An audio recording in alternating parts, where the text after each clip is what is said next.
Merci. Salut, ça va? Margot, je te rends la parole.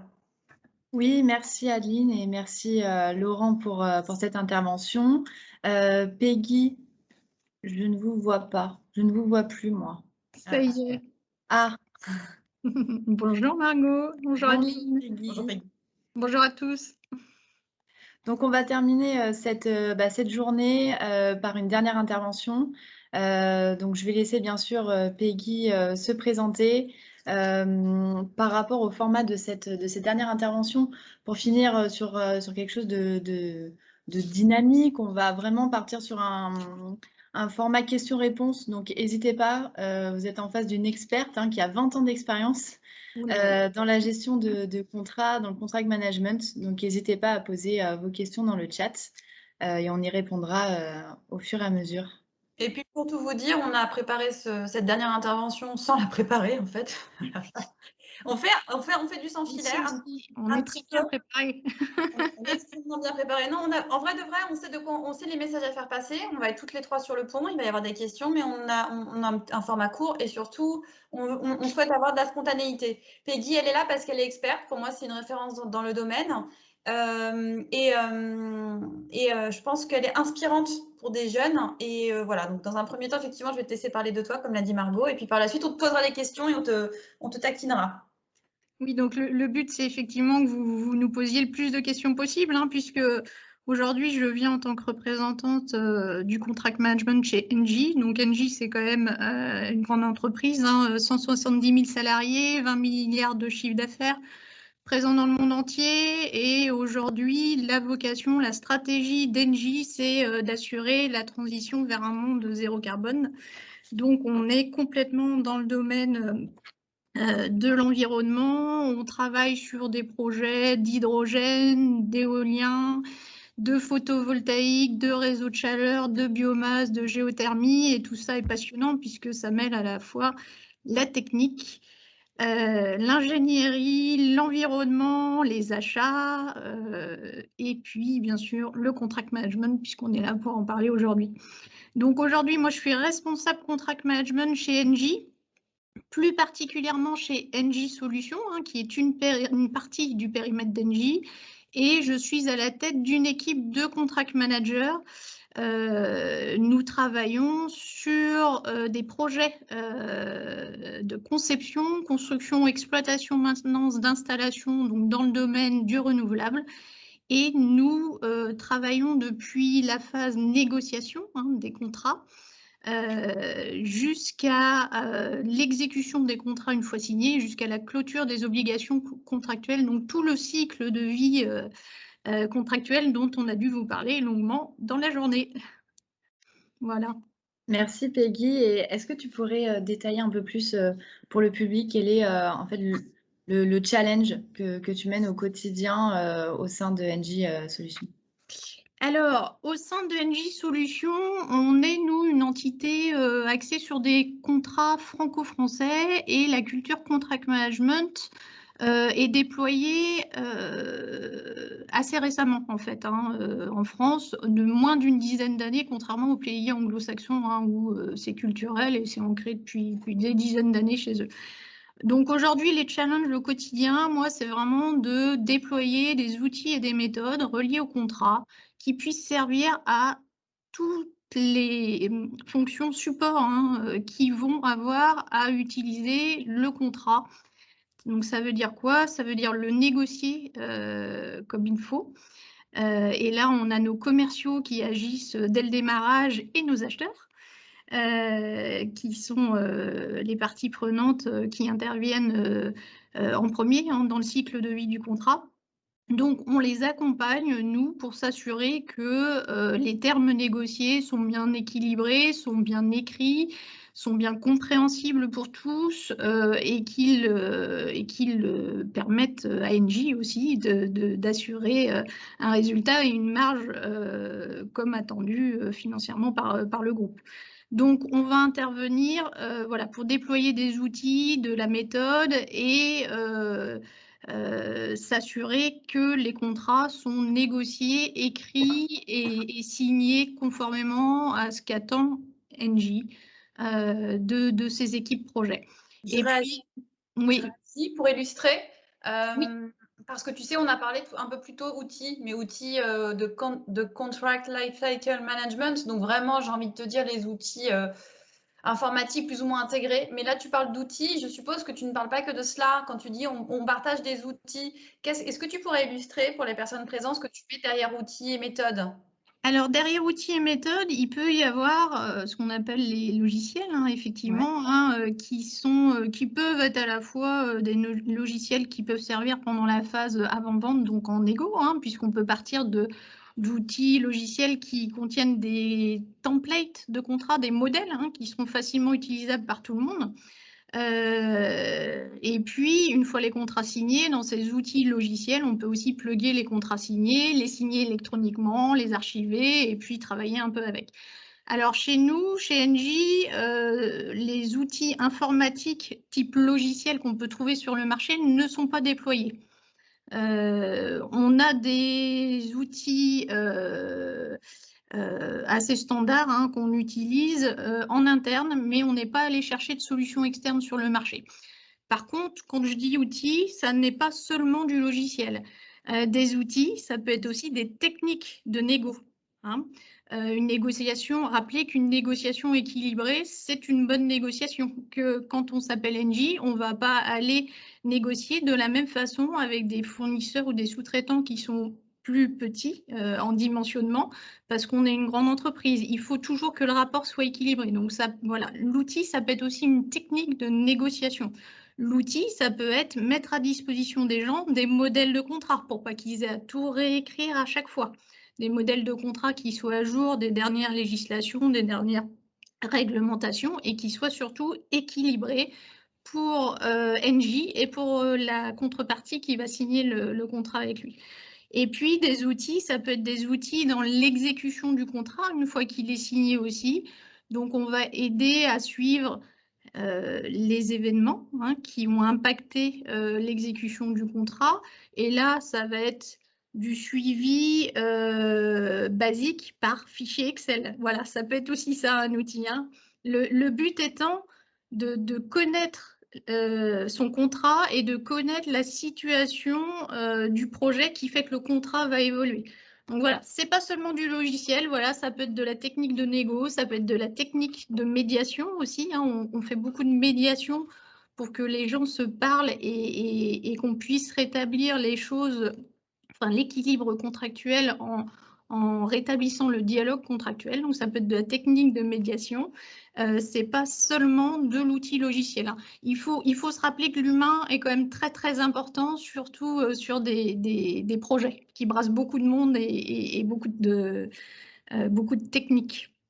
Et du coup, pour mettre en place tous ces nouveaux outils, ces méthodes, vous faites comment pour construire tout ça? C'est par groupe de travail qui prend en compte toutes les parties prenantes ou c'est fait par un service et après c'est déployé auprès des utilisateurs? Alors, nous, on a eu la chance chez Engie d'avoir un impulse, comment dire, un cadre, ouais, voilà, au niveau d'Engie SA, le corporate chez nous, qui nous a dit pour nous le contract management c'est important, donc il faut que vous sachiez négocier vos contrats, il faut que vous sachiez les exécuter parce qu'on considère que ça préserve la marge de l'entreprise. Et donc en partant de là, nous, on a eu l'autorisation de s'organiser comme on le souhaitait pour que le contract management soit déployé et soit déployé parmi toutes les fonctions support. Donc, ça passe par des services dédiés au contract management, mais ça passe aussi par des services, par les services achats, par les services juridiques, par les services de la performance, par la direction technique. Et on a travaillé tous ensemble pour, par exemple, éditer un guide du contract management qui nous sert un peu de fil conducteur dans le métier. Et puis, on fait régulièrement des formations ensemble pour sensibiliser les gens aux aspects contractuels. Rappeler que le contrat, c'est quelque chose d'important et qu'il faut s'en servir tout au long de la vie des projets.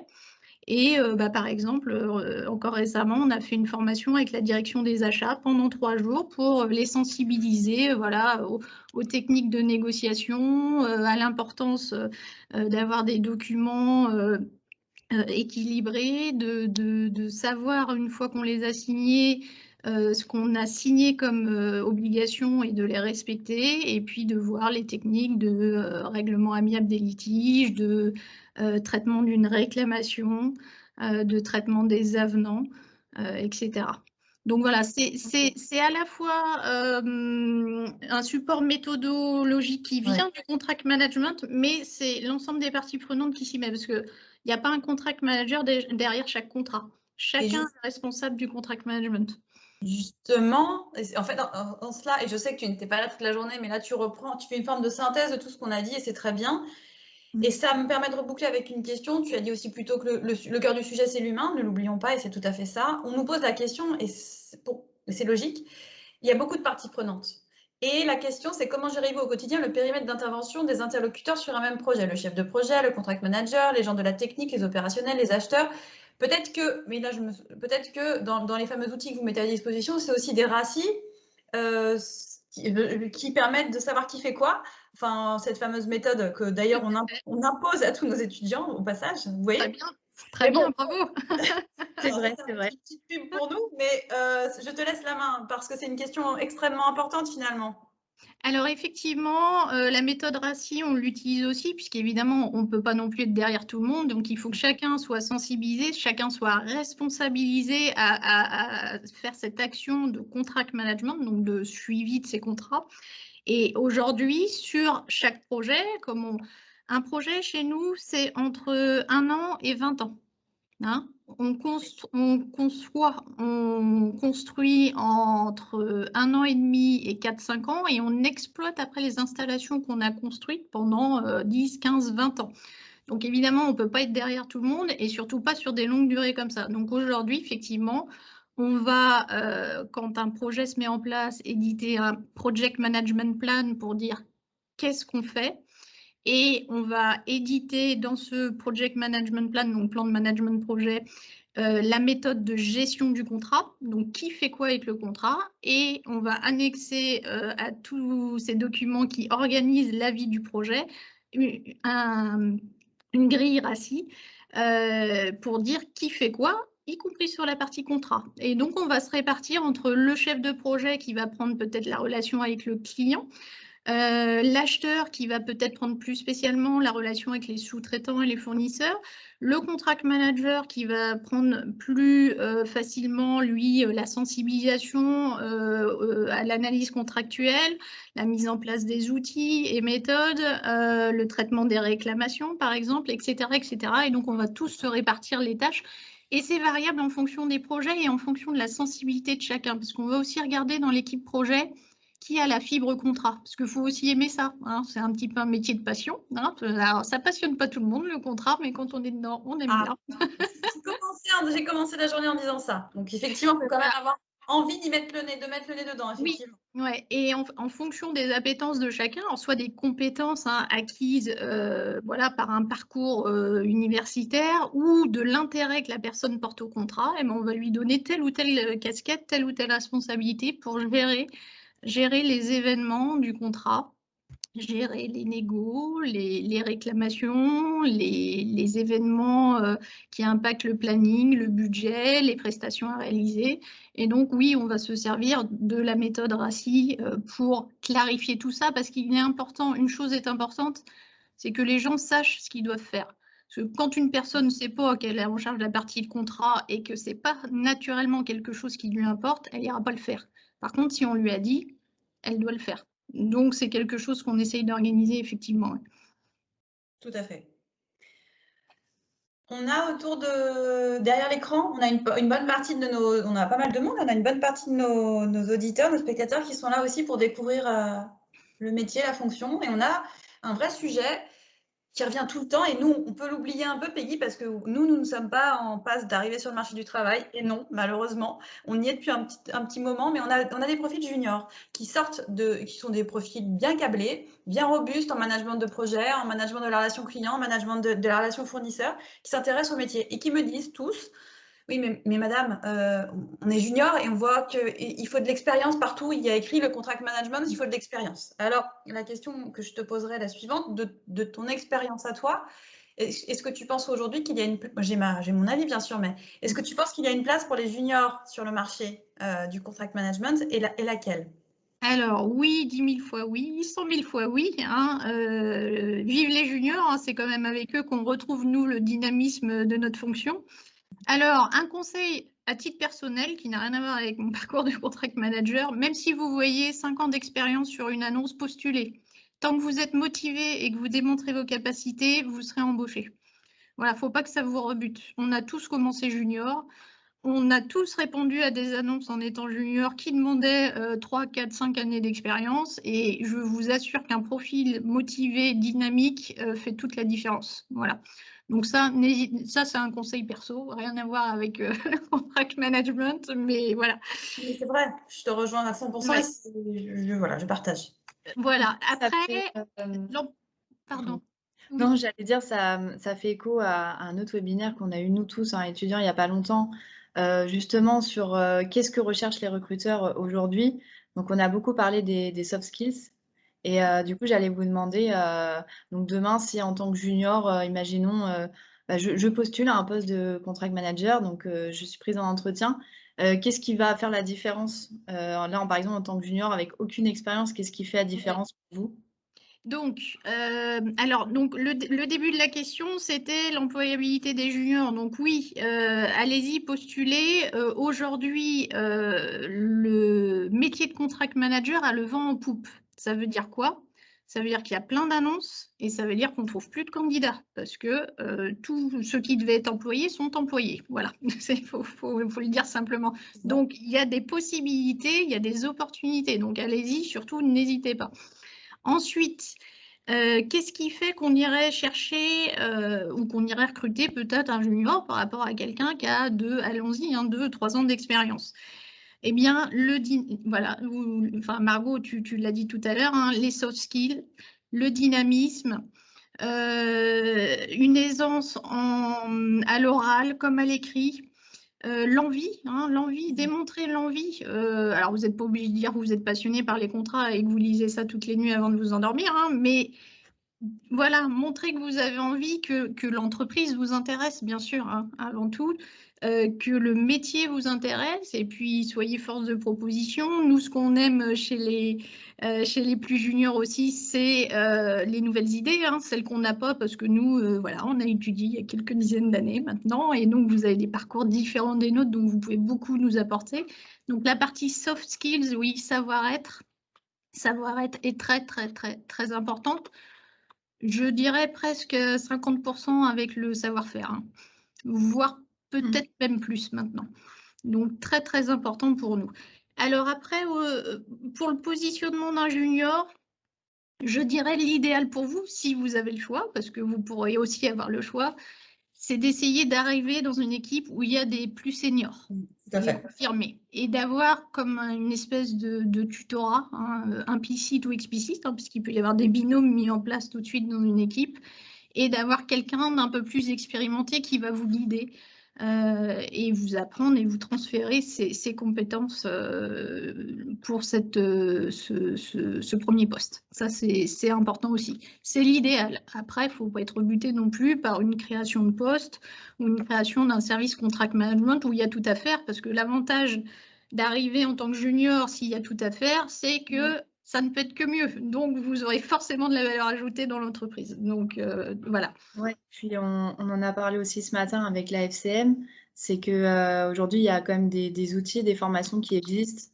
pour essayer d'avoir, d'améliorer, pas d'améliorer, mais d'avoir un maximum de compétences. Si on est seul, on peut facilement aussi se former et trouver des solutions. Donc, oui. Ça fait écho à ce qu'on a eu tout à l'heure. Oui. Nous avons parlé ce matin notamment de la commission formation Peggy, et donc pour raccrocher avec ceux qui ont suivi toute la journée, Peggy fait partie de cette commission notamment, et dans les mentors qui mettent en place le mentorat. Tout à fait. Tout à fait. La FCM, alors la FCM, l'Association française de contract management, propose effectivement des outils aussi, pardon, outils encore, hein, bon, des webinaires, hein, auxquels vous pouvez vous connecter. et des cafés-débats et aussi un parcours de mentoring. Donc, n'hésitez pas, c'est vraiment... moi, j'ai eu la chance de mentorer, j'aime pas trop ce nom-là, mais de faire partie du programme de mentoring avec Mariam, avec qui on travaille ensemble depuis presque 16 mois maintenant. Et c'est un vrai plaisir, hein, c'est un vrai plaisir partagé. On a progressé toutes les deux sur le sujet. Donc, je suis son mentor, mais finalement, elle m'apprend beaucoup aussi, hein. Donc voilà, c'est une vraie chance aussi. Si vous pouvez, aller chercher du mentoring, aller chercher du tutorat. Et puis, j'ai envie de dire, utilisez tout ce que vous savez faire parfaitement, les réseaux sociaux, contactez les gens hein, via LinkedIn, des gens qui sont spécialisés dans le contract management et demandez-leur. N'hésitez pas à faire du contact direct aussi, ça marche très, très, très, très, très bien.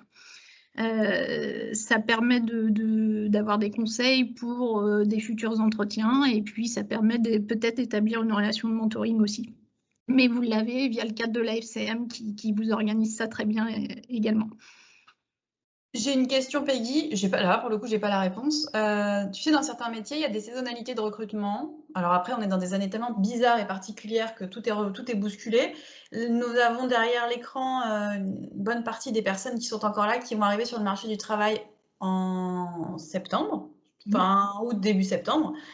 Est-ce que tu sais s'il y a une saisonnalité peut-être dans les grosses structures? Je sais que oui, on m'a parlé de projets de recrutement pour j'ai effectivement la rentrée. Est-ce que tu as une lumière par rapport à ça? Alors, saisonnalité, non. Moi, j'ai vu toutes les périodes hein, pour le recrutement dans les grandes entreprises. En revanche, n'oublions pas, et ça, je sais que vous n'aimez pas, vous, les plus jeunes, les process dans les grandes entreprises sont longs. Sont assez longs. Voilà, ça passe par des circuits assez variés et surtout qui prennent du temps. Donc, peut-être anticiper, hein, vous l'avez sûrement fait déjà. Si vous voulez envoyer vos CV dès maintenant, envoyez vos CV dès maintenant. On est en mai, en faisant la période d'entretien, en passant la période d'été. Voilà, si c'est pour septembre, allez-y rapidement. Hein. Non, mais c'est vrai que ça, c'est un élément. Pour le coup, je pense que beaucoup dans les classes ont, comme moi, commencé aussi à postuler. Et c'est vraiment difficile de postuler là à notre niveau, je trouve, hein, en sortie master, parce que justement, on a envie de commencer tôt, parce qu'on sait que les process sont longs. Mais en commençant tôt, et ben, en fait, on reçoit, pour ma part, j'ai pu avoir des retours comme quoi c'était trop tôt. Ou alors que, oui, mais l'arrivée sera trop tard. Et puis c'est vrai qu'entre tout ce qu'on voit dans les postes, justement, les 5 ans, 10 ans d'expérience, les machins et tout, c'est vrai que c'est assez difficile hein, quand on se retrouve devant les... On ne sait pas où, des fois, sur quoi postuler presque. Donc, c'est des bons conseils. Ouais. Ça, c'est beaucoup de monde dans la classe. Oui, n'hésitez pas quand vous voyez une annonce dans une entreprise à essayer de trouver quelqu'un alors dans votre réseau ou sur LinkedIn ou autres réseaux socio-professionnels, à trouver quelqu'un de l'entreprise et à lui poser des questions pour avoir le bon circuit dans l'entreprise et peut-être avoir aussi des éléments complémentaires d'information sur le poste lui-même. N'hésitez pas, encore une fois, les gens vous répondront, hein, ça marche assez bien, et pourront vous aiguiller aussi sur un circuit qui sera peut-être moins anonyme que le circuit RH des sites intranet des entreprises. Ça peut vous donner des compléments d'information. On a une question, alors juste, je rebondis. Margot, au pire, on vous dit non, hein, mais vous avez quoi à perdre? Ah bah oui, non, Rien. il ne faut pas hésiter, hein, mais c'est juste pour montrer que voilà, il y a beaucoup de choses, beaucoup d'infos et du coup, c'est des bons conseils, je pense, de nous dire ça puisqu'on est en plein dedans et on rencontre tous le même problème, je pense. Peggy, tu n'as pas vu, mais des remerciements pour la motivation et les coups de boost. Donc voilà, vraiment, là c'est le moment. Et puis au pire, on vous dit c'est trop tôt, ce sera trop tôt. Et au mieux, vous gérez le délai de recrutement. Et encore au mieux, vous êtes au bon moment. Donc il n'y a rien à perdre, tout à gagner. On nous a posé une question, Peggy, sur le salaire. Alors moi, je n'ai évidemment pas l'info par rapport à NJ, mais je peux donner une vision un peu globale. Mais je te laisserai ensuite peut-être donner un ordre d'idée. Alors je ne sais pas si c'est quelque chose de global ou par filiale. Le salaire d'entrée dans la fonction. Ce que je peux dire, c'est que globalement, alors après, il y a des grilles, hein, Qu'est-ce que vous avez vous entrez en fonction avec 0 expérience ou déjà 2-3 années d'apprentissage, 2-3 stages, vous arrivez avec un diplôme. Parfois, c'est considéré ingénieur, pas ingénieur, double diplôme, pas double diplôme, outre-Atlantique, pas outre-Atlantique, etc.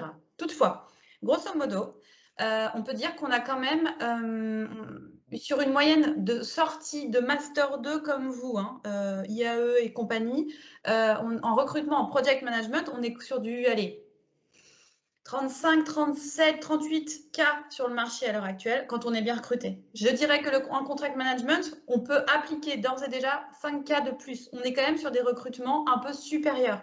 Parce que pourquoi? Parce qu'il y a une demande qui est supérieure à l'offre sur le marché. Donc, en règle générale, et là, je parle du secteur privé, je vais ensuite arriver au secteur public, on a quand même une offre de rémunération qui est assez intéressante. En revanche, je peux parler aussi en connaissance de cause dans le secteur privé, parce que le métier est encore naissant, parce que les budgets ne sont pas forcément les mêmes, on peut être sur des rémunérations bien inférieures. Et quand on part en province, encore plus. Donc effectivement, j'ai vu des entités publiques, là j'y pense, en ce qui recrutent en ce moment, on est plutôt autour de 30 cas, c'est beaucoup plus bas. Mais en règle générale, on est sur quelque chose d'un petit peu supérieur au project management. Et alors, quand on est en plus conseil ça peut être encore un petit peu plus important pour les sociétés spécialisées. Voilà. Je te laisse la main, Peggy. Je rejoins à peu près les chiffres que tu as donnés. Après, bon, c'est variable aussi en fonction de, voilà, si vous travaillez sur des projets franco-français, si vous êtes à l'international. Donc, il y a aussi encore d'autres critères.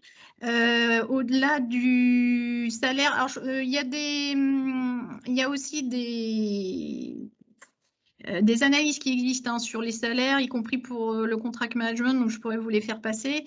Voilà, en tout cas, pour une première expérience, ne vous laissez pas non plus bloquer par le salaire. Une première expérience, ça vous permet aussi de vous faire une première référence pour votre CV, peut-être d'intégrer une grande entreprise ou une plus petite si c'est votre souhait. J'ai envie de dire, laissez-vous porter plutôt par le projet lui-même, peut-être avant d'aller sur des prétentions salariales qui pourraient être trop élevées, mais en tout cas, fiez-vous à ce que votre école, votre université vous a donné comme critères, puisqu'ils vous disent généralement vos critères d'employabilité, y compris le salaire. Et puis, essayez surtout d'aller trouver un projet et une équipe qui vous intéresse. Ça fait autant que le salaire. C'est aussi important. C'est juste. Merci. on a une question, on a une nouvelle question aussi dans le chat par rapport au domaine des énergies. Donc, quelles peuvent être les formations pour monter en compétences dans le domaine des énergies pour devenir, pour pouvoir évoluer en contract manager? Alors, il n'y a pas, vous n'aurez pas de formation qui relie contract manager et énergie. Vous avez aujourd'hui en France des formations qui sont généralistes, c'est-à-dire où vous pourrez vous positionner en contract manager, quel que soit le domaine. Par contre, si vous êtes contract manager sur des projets IT ou sur des projets industriels, ce n'est pas du tout la même chose non plus. Donc, la formation sera généraliste et vous permettra d'acquérir les compétences de base pour du contract management. Vous pouvez aller voir les formations proposées par le DU, par Assas Paris 2 par exemple, qui sont des formations diplômantes, ou par d'autres organismes qui proposent des formations plus ponctuelles. Vous n'aurez pas de formation dédiée à telle typologie de métier ou telle autre. Pas encore. C'est pas encore, sauf erreur de ma part, je peux toujours me tromper, c'est pas encore déployé à ce niveau-là. Par contre, une formation qui vous donne les qualifications de base vous permet normalement d'aller sur n'importe quel métier faire du contract management. L'essentiel, c'est d'aimer la matière contrat, aimer la négocier, bien l'écrire. Après, bien guider les gens pour que l'exécution soit conforme aux attendus et de l'entreprise et du contrat et du client ou du sous-traitant, du fournisseur. Et vous pourrez normalement, avec des bases acquises solides, aller sur n'importe quelle typologie de projet. On a une question qui concerne le VIE et est-ce que c'est Claude qui est toujours là qui pose la question. VIE, Contract Management, oui, c'est envisageable et c'est marrant, ça reboucle aussi avec un autre rendez-vous qu'on a pu avoir sur le VIE. Ça permet effectivement de maximiser l'expérience internationale, nouvel environnement. C'est très intéressant d'un point de vue organisation et finance, d'un point de vue réseautage. Et oui, oui, c'est tout à fait envisageable et ça peut être une super expérience. Oui, tout à fait. Oui, c'est l'idéal. Ouais. Moi, j'aurais adoré à titre personnel. C'est clair. En tout cas, voilà, donc chez Engie, on déploie le contract management comme le souhaite le groupe, hein, puisque c'est une politique groupe chez nous qui a été éditée pour qu'on puisse déployer les outils et méthodes du contract management. On a des contract managers sur les projets franco-français et à l'international, donc dans les BU où on est déployé, les business units, hein, où on est déployé dans le monde entier aujourd'hui. Donc sur des projets industriels comme sur des projets IT, hein, par exemple, on a Engie IT qui dispose d'une équipe de contract managers bien identifiée également. Et puis, c'est un métier qui se développe, qui a le vent en poupe chez nous. Les acheteurs sont beaucoup sur cette thématique-là aussi, hein, pour renforcer leurs compétences et leur manière d'utiliser les contrats avec leurs sous-traitants, leurs fournisseurs, pour des accords cadres, pour négocier des réclamations, etc. Donc, c'est vraiment un métier qui est mis en lumière aujourd'hui et qui se développe à vitesse grand V, hein, qui se structure. On dispose de formation interne également pour monter en compétences. Donc, c'est vraiment un métier en lumière aujourd'hui. D'accord, et bah, Peggy, merci beaucoup pour ton intervention. C'était très clair. Je pense que ça a donné vraiment une bonne vision aux participants qui ont suivi toute cette journée.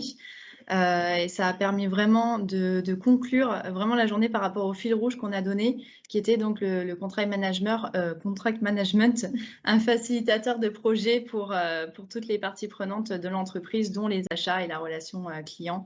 Donc, c'est parfait. Merci beaucoup. Merci Margot, merci Adeline, merci à tous. Alors, j'ai pas vu les questions, j'ai pas eu le temps de voir les questions moi sur le côté, mais s'il y en a plus précisément, je répondrai via Adeline et Margot à la suite. Je pense qu'on les a un peu pris au fur et à mesure, mais on te les fera passer, on va regarder. Et puis, il y a déjà des gens qui vont te suivre sur LinkedIn et t'adresser leur CV, c'est dans le chat. Alors, n'hésitez pas, hein, et puis toute question aussi, voilà, je répondrai. Alors, au fur et à mesure, s'il y en a beaucoup, mais je répondrai. Avec plaisir. Merci à vous. Merci. Bonne journée. Au revoir. Au revoir.